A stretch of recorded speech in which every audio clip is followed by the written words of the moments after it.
할렐루야. 사순절을 통해서 우리 주님께서 주시는 은혜가 여러분 가운데 함께 하시길 간절히 축복합니다. 기타를 좀 꺼주시면 좋을 것 같아요. 오늘은 사순절 첫 번째 주일입니다. 초대교회에 있어서 사순절은 신앙 공동체인 교회에 새롭게 믿음의 길을 가기를 원하는 사람들, 새신자 혹은 새가족들이 영적으로 훈련하고 또 그들이 하나님 말씀을 배움으로 특별히 세례를 준비하는 과정으로서 그리스도의 삶을 시작하기에 앞서서 준비하는 중요한 기간이었습니다. 이것은 한 영혼이 세상에서 죽을 수밖에 없는 인생으로 살다가 예수 그리스도를 통해 주신 생명의 빛을 발견하고 이제는 죽음이 아닌 생명의 길로 새 길을 찾아 떠나는 시간입니다. 따라서 때로는 모든 것이 낯설고 어색하고 또 힘들고 고통스럽다 할지라도 그 시간을 통해서 또 그 과정을 통해서 주님을 만나고 또 주님의 은혜를 경험하게 됩니다. 이미 구원받은 성도인 우리들에게 있어서 이 사순절은 주님을 더욱 깊이 알고 주의 말씀을 통해서 주님의 뜻을 깨닫게 되는 영적 성장과 성숙의 시간으로 삼아야 합니다. 그러기 위해서는 우리 함께 예수님의 십자가를 묵상하고 예수님의 십자가를 생각할 뿐만 아니라 그 십자가의 고난에 함께 동참하는 순례자로서의 길을 가는, 그래서 나를 부정하고 부인하고 때로는 나를 희생하면서 주님의 십자가를 따르는 결단이 이 기간 가운데 있어야 합니다. 더 나아가서 나를 돌아보고 나의 구원, 나의 믿음, 나의 신앙만을 생각하는 것이 아니라 내 주변에, 너희 가족 중에, 내 이웃 중에 아직도 이 십자가의 복음을 듣지 못하고 알지 못하고 믿지 못하는 많은 사람들에게 예수님의 십자가의 대속의 사랑, 구원의 사랑을 전하는 사랑의 실천도 뒤따라야 할 것입니다.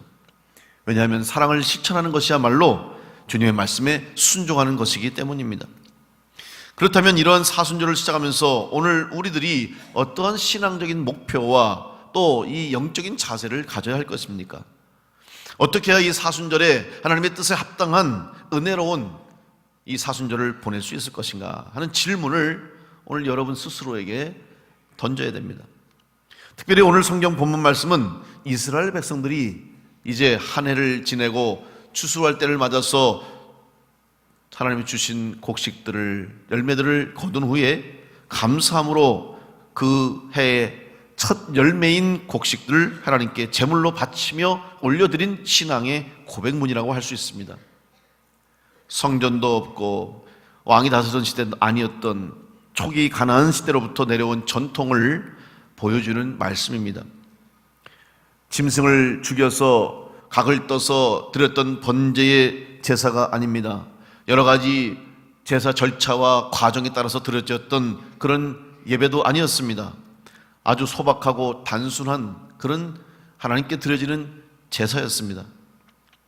그런데 오늘 이 신명기의 말씀 속에 과연 이런 제사만 있었느냐? 아닙니다. 유다 왕국 요시야 시대에 어떻게 하나님 앞에 제물을 드렸느냐, 그런 것들을 언급하지 않고 오히려 가장 처음 드렸던 예배, 가장 처음 드렸던 제물, 제사를 언급하면서 이것을 왜 여기에 기록하고 이것을 통해서 하나님 앞에 드려지는 참 예배와 신앙의 모습을 강조했을까? 그 이유가 있다는 것을 우리는 성경을 통해서 발견할 수 있습니다. 열왕기하 17장 이후에 보면 그 당시의 역사적 상황을 우리가 살펴보면 왜 이렇게 요시야 왕이 이야기할 수밖에 없을까 하는 것을 이해하게 됩니다. 그 당시 남유다의 히스기야 왕은 충격적인 사건을 겪게 됩니다. 그것은 바로 북이스라엘 왕국이 멸망하는 사건입니다. 기원전 721년에 이제 북이스라엘이 망합니다. 이 사건은 이스라엘뿐만 아니라 유다인, 남쪽 나라인 유다에게 있어서도 큰 충격이죠. 어떻게 하나님이 택한 백성, 하나님이 복 주시겠다고 약속한 민족, 같은 민족인 우리 민족, 같은 하나님을 섬기는 동족들이 저렇게 처참하게 짓밟힌 채 망할 수 있을까? 이것은 남유다 백성들에게 있어서는 큰 충격일 뿐만 아니라 큰 의문이요 또 질문이며 고민이었습니다. 그러면 우리도 예외가 아닌가?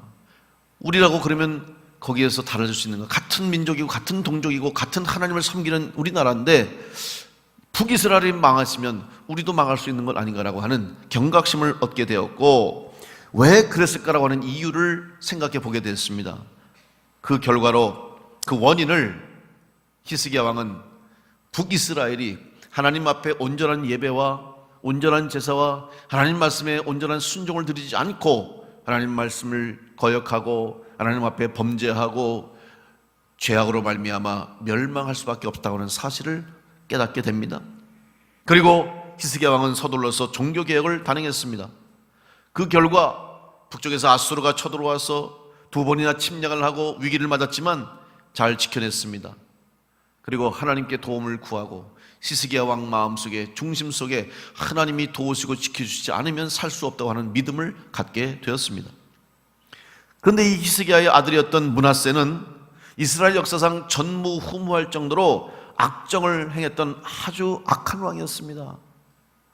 얼마나 그의 악함이 컸는지 성경에 보면 므낫세를 이렇게 표현하고 있습니다. 열왕기하 21장 16절에 보면 므낫세가 유다에게 범죄하게 하여 여호와께서 보시기에 악을 행한 것 외에도 무지한 자의 피를 심히 많이 흘려 예루살렘 이 끝에서 저 끝까지 가득하게 하였더라.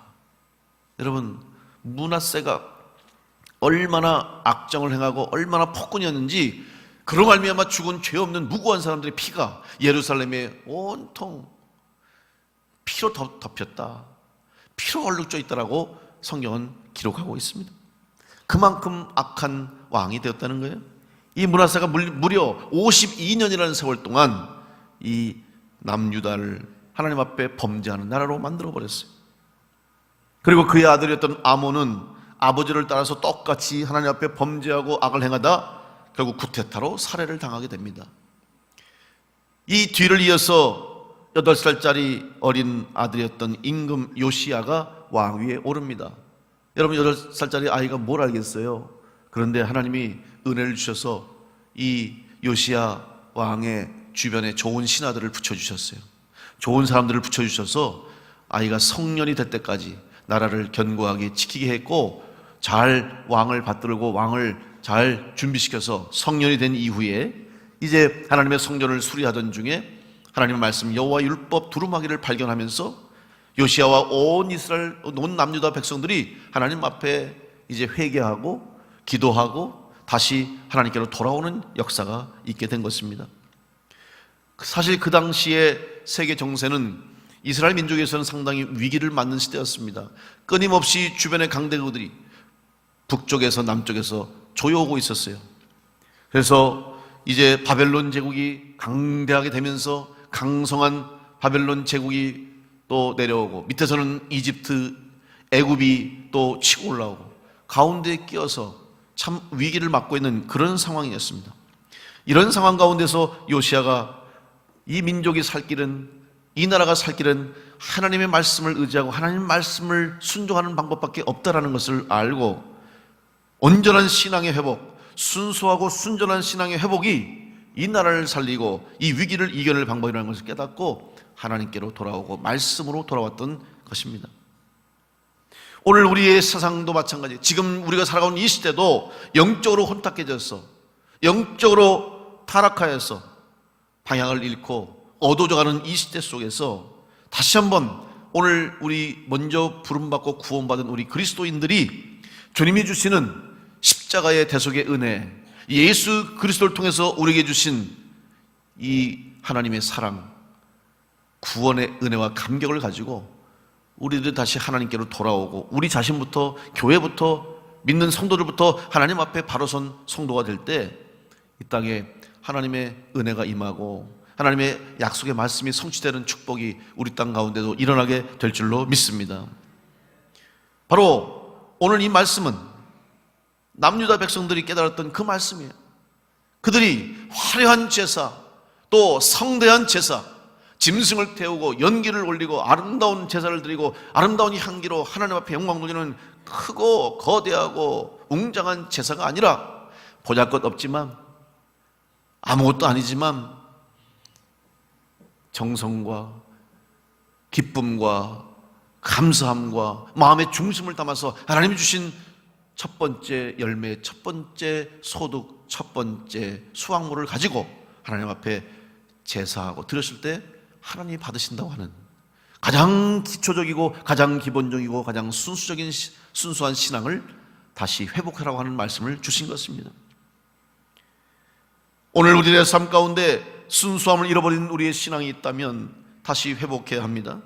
중심을 잃어버리고 속사람보다 겉사람에 더 치중하고 하나님 중심이 아닌 인간 중심의 신앙, 영원한 것을 바라보기보다는 눈앞의 순간순간의 유익과 즐거움에만 눈이 멀어 우리들의 삐뚤어진 시선, 또 영적으로 앞을 볼 수 없는 영적인 어두운 우리들의 시력, 잘못된 것들을 다시 한번 바로잡을 수 있는 이번 사순절이 될 수 있기를 간절히 축원합니다. 그 출발이 뭐냐? 새로운 회복을 위한 출발이 뭐냐? 바로 우리 신앙의 순수함을 회복하는 것입니다. 시편 116편 5절로 6절 말씀 보면 이렇게 시편 기자가 고백합니다. 여호와는 은혜로우시며 의로우시며 우리 하나님은 긍휼이 많으시도다. 여호와께서는 순진한 자를 지키시나니 내가 어려울 때 나를 구원하셨도다. 여러분, 우리의 삶이 어렵습니다. 광야와 같습니다. 힘듭니다. 고통스럽습니다. 앞이 보이지 않습니다. 여러분, 그때 우리가 뭘 해야 됩니까? 하나님의 은혜를 구해야 될 것이고 긍휼 많으신 하나님 앞으로 나와야 할 줄로 믿습니다. 그런 하나님께서는 우리에게 은혜를 주시고 우리를 지키신다고 시편 기자가 고백했는데, 누구를 지키시냐? 어떤 자를 지키시냐? 순진한 자를 지키신다고 말씀하고 있어요. 여러분, 순진한 자가 뭡니까? 우리가 어떤 사람을 평가할 때 저 사람은 순진하다. 순진하다는 말은 참 착하고 순수하다고 할 수 있지만 한편으로 얘기하면 좀 똑똑하지 못하다, 잘 속기도 한다, 이렇게 생각할 수도 있어요. 그렇죠. 순진한 게 그렇죠. 그런데 여러분, 이 순진한 게 뭐냐? 조금 더 영적으로 순진한 것을 해석해 보면 이 영어 성경인 NIV 이 성경의 번역을 보면 조금 더 자세히 알 수 있어요. 거기 이 순진한 자를 뭐라고 얘기하냐면, 하나님께서 순진한 자를 보호하신다. The Lord protects the simple-hearted. 순진한 자를 뭐라고 표현하면 simple-hearted. 두 가지 단어로 되어 있어요. 하나는 simple, 단순한 거예요. 복잡하지 않아요. 단순하고, 하나는 heart라고 하는 것은 우리의 마음이죠. 우리의 심령이죠. 그러니까 단순한 마음으로 하나님께 나오고, 복잡했던 내 마음 정리하고, 세상 생각, 걱정, 근심, 염려로 가득 찼던 우리의 생각들을, 심령들을 다 정리하고 하나님께로 나오는 자가 영적은 우리의 심령이 순진한 자가 되는 것이고 순수한 자가 된다는 말씀입니다. 여러분, 먼저 하나님께로 나와 도움을 구하고 하나님의 은혜를 받고 하나님의 능력을 체험하는 성도가 되기 위해서 여러분 마음을 먼저 정결하게 하시기를 간절히 축복합니다.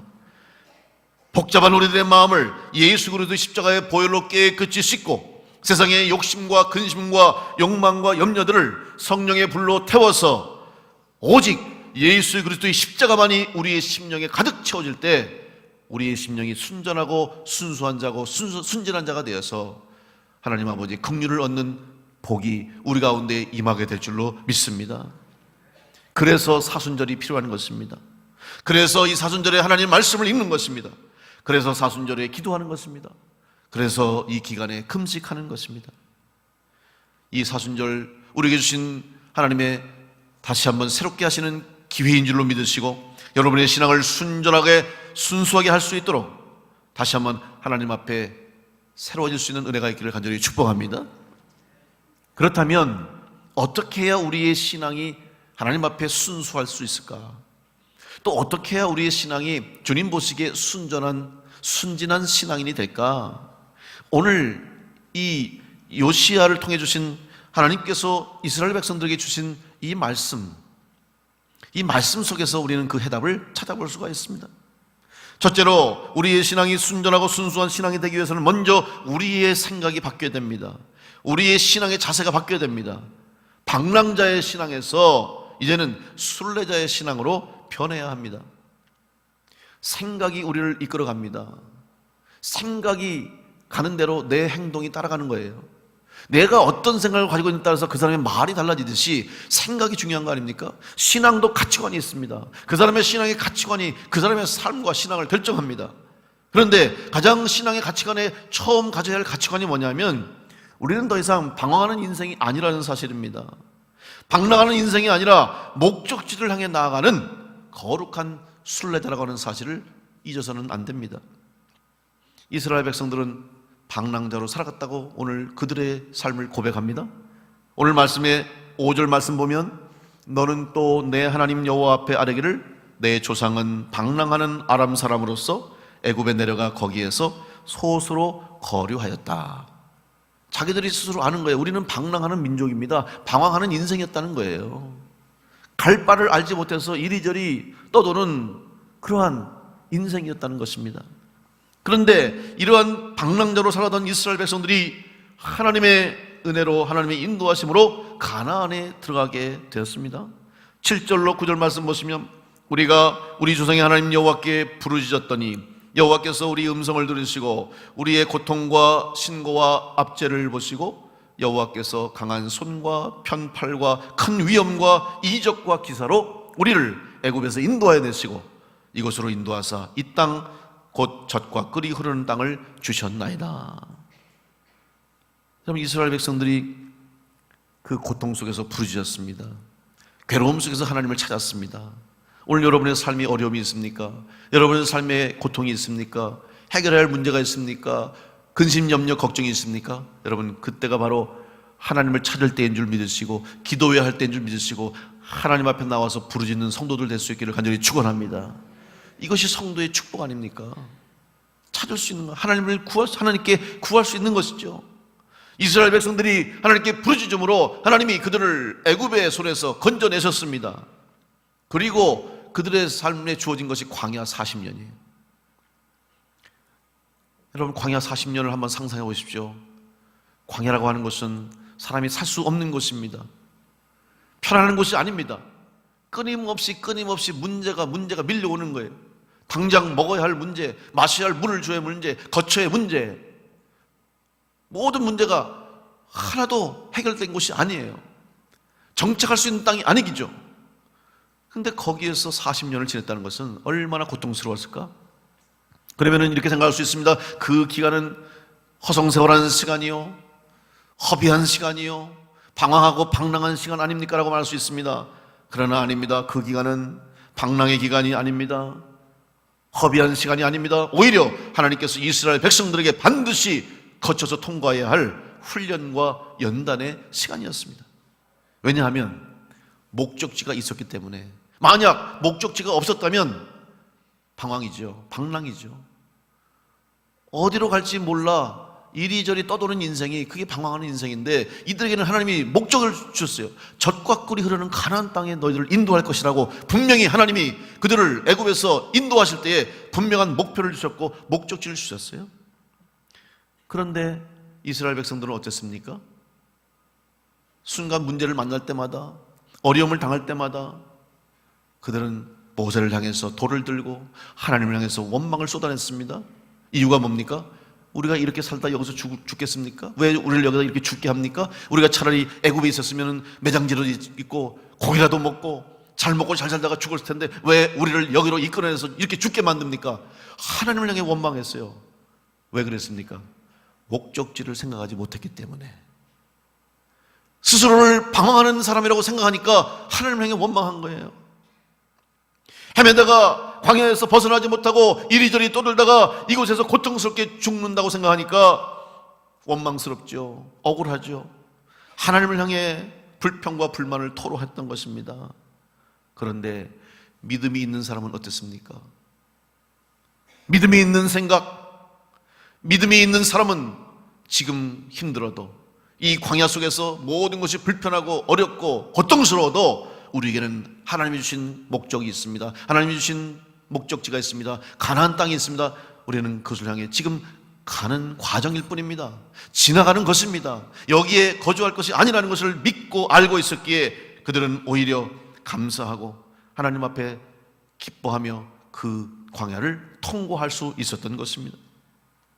여러분, 지금 여러분의 삶의 상황과 현실이 어렵고 힘들고 고통스러워도 여러분 실망하지 마십시오. 언젠가는 여러분 이 땅을 떠날 것입니다.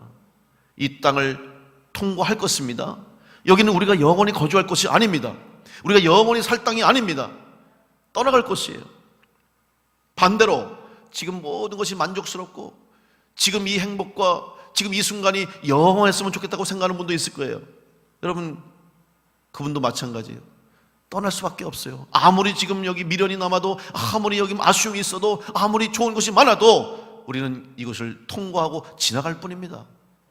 우리는 이곳에서 나그네로서, 거룩한 순례자로서 하나님이 약속하신 가나안 땅, 젖과 꿀이 흐르는 땅을 향해서 나아가는 거룩한 순례자라는 거예요. 이 사실을 우리가 알 때 우리는 이 땅에서 실망하지도 않고 교만하지도 않고 늘 하나님의 은혜 가운데 매일매일 감사함으로 기쁨으로 우리의 길을 걸어가게 될 줄로 믿습니다. 디모데후서 4장 7절로 8절에 사도 바울이 고백합니다. 나는 선한 싸움을 싸우고 나의 달려갈 길을 마치고 믿음을 지켰으니 이제 후로는 나를 위하여 의의 면류관이 예비되었으므로 주 곧 의로우신 재판장이 내게 주실 것이며 내게만 아니라 주의 나타나심을 사모하는 모든 자에게도니라. 여러분, 오늘 여러분의 마지막에 신앙 고백이 오늘 사도 바울처럼 선한 싸움을 싸우고 달려갈 길을 마치고 믿음을 지켰습니다 라고 우리 주님 앞에 고백하는 성도들이 될 수 있기를 간절히 축원합니다. 그러기 위해서는 여러분의 삶에 목적지가 있음을 기억하시길 바랍니다. 방황하는 인생 되지 마시고 방랑하는 인생 되지 마시고 목적지가 있음을 알고 지금 혹시 어두움을 통과합니까? 터널과 같이 깜깜해서 앞이 보이지 않고 한 치 앞도 알 수 없는 막막한 시간들을 보냅니까? 걱정하지 마십시오. 걸어가다 보면 주님 붙잡고 주님 말씀 붙잡고 하나님 말씀 의지해서 한 걸음 한 걸음 주님과 동행하다 보면 터널의 끝이 나와요. 빛이 보이고 이 터널을 통과하고 이 광야를 통과하여 하나님이 약속하신 땅에 이르게 될 줄로 믿습니다. 그 믿음 가지고 방랑자에서 거룩한 백성으로 살아가는 순전한 순수한 믿음을 회복할 수 있는 성도를 될 수 있기를 간절히 축원합니다. 또 하나 우리의 삶이 우리의 신앙이 순수하고 순전한 신앙으로 회복될 수 있기 위해서는 이제 우리는 삶의 중심을 바르게 세워야 됩니다. 우리의 믿음의 중심이 세워져야 됩니다. 그것은 바로 예수 그리스도의 십자가와 말씀이 우리의 삶의 중심이 되어야 됩니다. 신앙의 중심은 십자가입니다. 십자가 외에는 우리를 구원할 것이 아무것도 없습니다. 예수님께서 하나님의 구원의 선물로 이 땅에 오셔서 우리의 죄를 대신하셔서 이 십자가에 달려 죽으시고 피 흘려 돌아가심으로 우리가 죄사함을 받고 구원받아서 하나님의 천국 백성이 된 줄로 믿습니다. 이 신앙만이 우리를 살리게 하는 줄로 믿습니다. 이 십자가 외에는 그 누구도 우리에게 구원을 줄 자가 없습니다. 십자가를 빼면 아무것도 아니에요. 십자가 없이 무슨 구원을 이야기할 수 있습니까? 그래서 우리는 십자가를 붙잡고 날마다 한 걸음 한 걸음 나아가야 됩니다. 오늘 신명기 26장에 16절로 19절 말씀 보면 그들이 이렇게 고백합니다. 오늘 내 하나님 여호와께서 이 규례와 법도를 행하라고 내게 명령하시나니 그런즉 너는 마음을 다하고 뜻을 다하여 지켜 행하라. 내가 오늘 여호와를 내 하나님으로 인정하고 또 그 도를 행하고 그의 규례와 명령과 법도를 지키며 그의 소리를 들으라. 여호와께서도 내게 말씀하신 대로 오늘 너를 그의 보배로운 백성이 되게 하고 주시고 그의 모든 명령을 지키라 확언하셨느니라. 그런즉 여호와께서 너를 그 지으신 모든 민족 위에 뛰어나게 하사 찬송과 명예와 영광을 삼으시고 그가 말씀하신 대로 너를 내 하나님 여호와의 성민이 되게 하시리라. 여러분, 하나님의 거룩한 백성이 된 줄로 믿으시기 바랍니다. 여러분, 하나님의 보배로운 백성인 줄로 믿으시기 바랍니다. 이걸 믿고 있다면 왜 두려워합니까? 왜 염려합니까? 하나님이 우리를 뛰어나게 하신다고 하셨고 우리를 하나님의 백성으로 삼으셨다고 약속해 주셨습니다. 이 말씀을 붙잡고 그래서 예수님을 우리에게 보내주셨고, 그래서 예수님을 십자가에 달려 죽으시기까지 하셨고, 그 십자가의 죽으심으로 우리가 살게 된 거예요. 여러분, 이 말씀이, 하나님의 말씀이 여러분 삶에, 여러분 심령에 굳게 흔들림이 없이 세워주시기를 간절히 축복합니다. 옆 사람과 한번 인사할까요? 당신은 하나님의 거룩한 백성입니다. 인사합니다. 한 번 더 얘기할 때, 당신은 하나님의 보배로운 백성입니다. 인사하세요.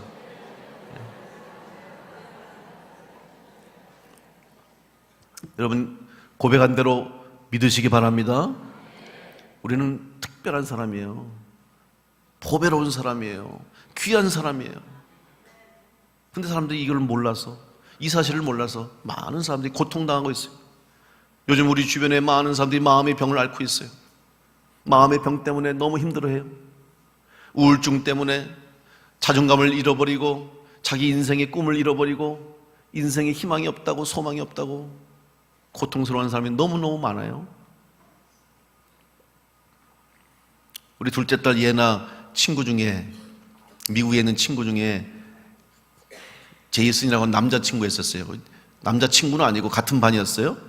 그래서 1학년, 2학년 때부터 같이 반이 있는데, 그 미국에서 이제 제가 부모님으로 같이 있으니까 학부모가 학교에 와서 이렇게 도와주고 아이들을 돌봐주는 그런 시간들이 있었어요. 그래서 제가 우리 집사람은 아르바이트하고 일해 나가고, 제가 이제 학교 수업이 없어서 그날 제가 가겠다고 약속하고 가서 선생님을 도와서 아이들을 돌봤는데, 그 이제 뭐 한 20여 명 되는 그 한 반에 한국 애들 한 3, 4명 있었어요.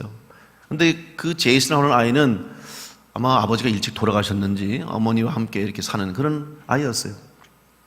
그래서 이제 내가 한국 사람이니까, 자기도 한국 사람이니까 나 알고 그냥 날 보고 웃고 그러더라고요. 그러면서 이게 자연스럽게 뭘 돕는데, 갑자기 이제 얘네가 날 보고 이제 아빠 그러니까 갑자기 조용히 공부하고 막 하고 있는데 날 보고 아빠 그러는 거예요.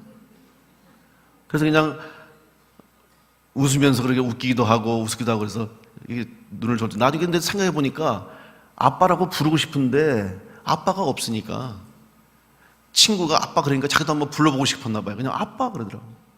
그래서 그냥 그 다음 만날 때부터 만나면 특별히 이렇게 좀 정이 가고 관심이 가고 그런 친구였어요.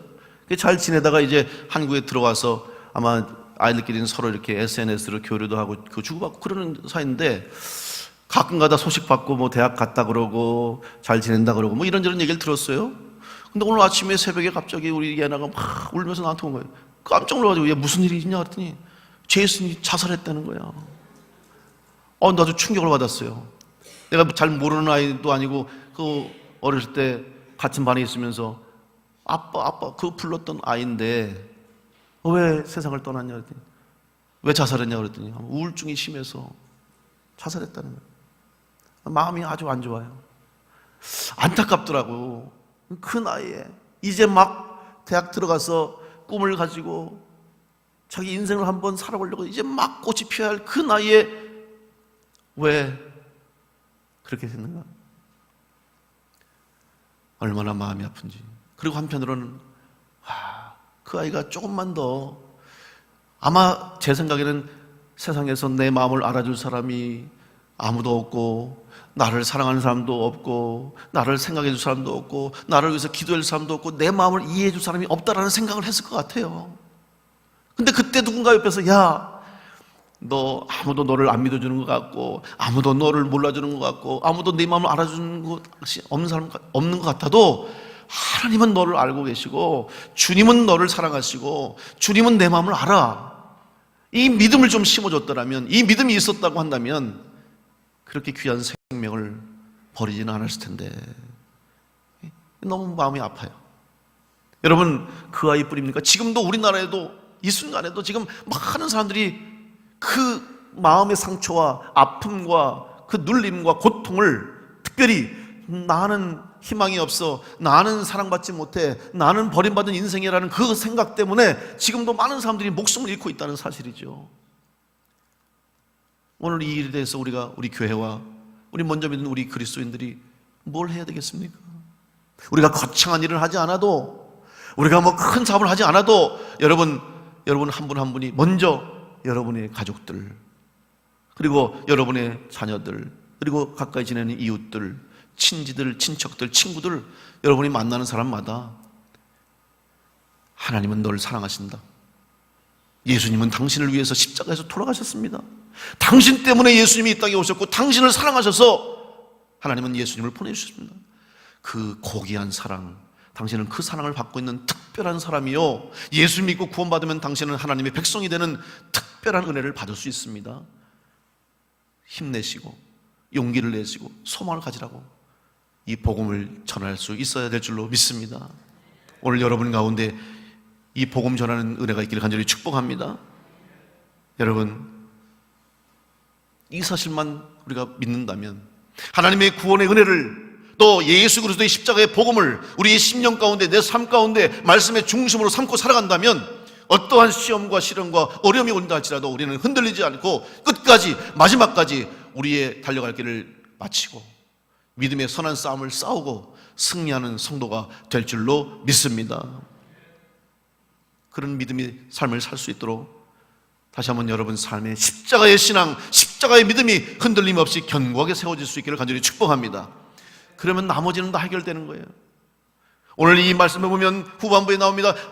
지금 이들이 제물 드리고 제사를 드리는 가장 중요한 게 뭐냐면 첫 번째 만물, 첫 번째 소득, 가장 귀한 거 아닙니까? 가장 가치 있는 거 아닙니까? 수고하고 땀 흘리고 노력해서 얻어서 처음 얻은 소득, 처음 얻은 열매, 얼마나 귀해요. 얼마나 소중합니까? 그걸 하나님께 바칠 수 있어요. 왜? 내 생명을 주셨기 때문에, 나를 살리시기 때문에, 또 나에게 영원한 약속을 주셨기 때문에 우리는 하나님 앞에 감사함으로 드릴 수 있는 거예요. 후반부에 나옵니다. 11조를 이야기해요. 11조 예물을 드리라는 거죠. 왜 그랬습니까? 이 11조 예물은 상징적인 거예요. 이것은 11조를 법으로 생각하면 안 돼요. 의무로 생각하는 것보다는 이거는 상징적인 거예요. 다시 말하면 모든 것이 하나님께로부터 왔기 때문에 내 모든 소유물, 내 모든 생명, 내가 얻은 모든 것이 다 하나님께서 허락하셨기 때문에 주셨으니 상징적으로 하나님 말씀대로 순종하여 10분의 1을 구별해서 하나님께 드립니다. 이거는 하나님이 다 주셨습니다라는 고백이죠. 여러분, 그 믿음만 있으면 11조 헌신하는 거, 충성하는 거, 봉헌하는 거 다 문제가 되지 않아요. 이 중심이, 십자가의 말씀이, 구원의 말씀이 오늘 여러분의 삶의 중심에 새겨질 수 있기를 간절히 축복합니다. 이번 사순절을 통해서 다시 한번 여러분의 삶 가운데 이제는 더 이상 방랑자의 삶이 아니라, 방황하는 신앙인이 아니라 이제는 거룩한 백성으로, 하나님의 택한 백성으로, 보배로운 백성으로 약속하신, 우리에게 허락하신 가나안 땅을 향해서 나가는 순례자의 길을 가고 있음을 기억하시고, 이번 사순절을 통해서 다시 한번 여러분의 영적 무장을 하시고, 또 하나님 주시는 은혜를 통해서 새롭게 순수한 신앙으로 회복하고 순전한 믿음으로 회복되어서 하나님 앞에 섰을 때 차렸다 칭찬받고 하나님의 약속하신 축복을 받아 누릴 수 있는 믿음의 성도를 다 될 수 있기를 간절히 축복합니다. 이제 두려워하지 마시고 눈물과 한숨으로 걱정하고 근심하지 마시고 영원한 하나님을 바라보면서 믿음으로 담대하게 광야를 통과하는 성도들이 되어서 방랑자에서 거룩한 백성으로, 하나님의 성도로, 하나님의 성민으로, 보배로운 백성으로 끝까지 승리하는 복된 성도들 다 될 수 있기를 주님의 이름으로 축원합니다. 기도하겠습니다. 우리 이 시간 함께 통성으로 잠깐 같이 기도했으면 좋겠습니다. 하나님, 우리에게 사순절을 허락하셨는데 이 사순절 다시 한번 하나님 우리의 신앙이 회복되기를 원합니다. 우리의 믿음이 순전함으로 순수함으로 회복되어서 하나님의 십자가의 말씀의 신앙이 우리 가운데 굳게 새겨지게 하시고, 또 방랑자의 신앙에서 순례자의 신앙으로 변화되어서 약속하신 가나안 땅에 이르기까지 흔들림 없이 전진해 나갈 수 있도록 은혜 주시고 힘 주시옵소서. 주여, 세 번 부르시고 통성으로 기도합니다. 주여, 주여, 주여. 하나님 감사합니다. 저에게 은혜를 주셔서 예수 그리스도의 십자가의 복음을 주시고 하나님 만나고 예수님 믿고 구원받아서 이 땅 가운데 소망 가운데 살게 하심을 감사합니다. 하나님, 더 이상 방황하지 말게 하시고 두려워하지 말게 하시고 염려하여 근심하지 말게 하시고 주님 바라보고 십자가 바라보고 영원한 하늘나라 바라보고 우리의 주어진 삶의 최선을 다하여서 믿음의 선한 싸움을 싸우고 달려갈 길을 마치고 의의 멸류관 쓰는 성도를 될 수 있도록 복 내려 주옵소서. 저들의 삶의 형편과 처지와 아버지 상황을 알 수 있는 주님께서 주의 말씀을 의지하고 나가는 자에게 믿음대로 역사하여 주시고 믿음대로 함께 하셔서 기적을 체험하는 역사가 우리 가운데 있게 하여 주시옵소서. 하나님, 저에게 구원을 주시기 위해서 독생자 예수 그리스도를 보내주시고 예수 그리스도의 십자가의 보혈로 우리의 죄를 사해 주시고 구원하러 가시고 영원한 생명 주셔서 하늘나라 천국을 바라보는 자로 하나님의 거룩한 백성으로 살게 하시니 감사합니다. 믿는다고 하면서도, 그 말씀을 듣고 그 말씀대로 산다고 하면서도 우리는 믿음 없는 자처럼 살 때가 많았습니다. 방황하며 방랑할 때가 많았습니다. 하나님 말씀 의지하지 않고 세상을 의지할 때가 많았습니다. 이번 사순절을 통해서 다시 말씀으로 돌아오게 하시고 다시 우리의 모든 복잡하고 우리의 모든 죄로 얼룩진 우리의 심령이 성령의 불로 태워지고 성령의 기름으로 씻어져서 십자가의 예수 그리스도의 보혈의 피로 씻어져서 순수함을 회복하여서 하나님이 약속하신 백성답게 믿음으로 승리하는 저희를 다 되게 도와 주옵소서. 주님 오시는 그날까지, 주님 앞에 서는 그날까지 믿음으로 이 순례의 길을 끝까지 걸어가게 하여 주시옵소서. 성령께서 우리와 동행하시고 함께하시고 인도하실 줄 믿사오며 예수 그리스도 이름으로 기도하옵나이다. 아멘.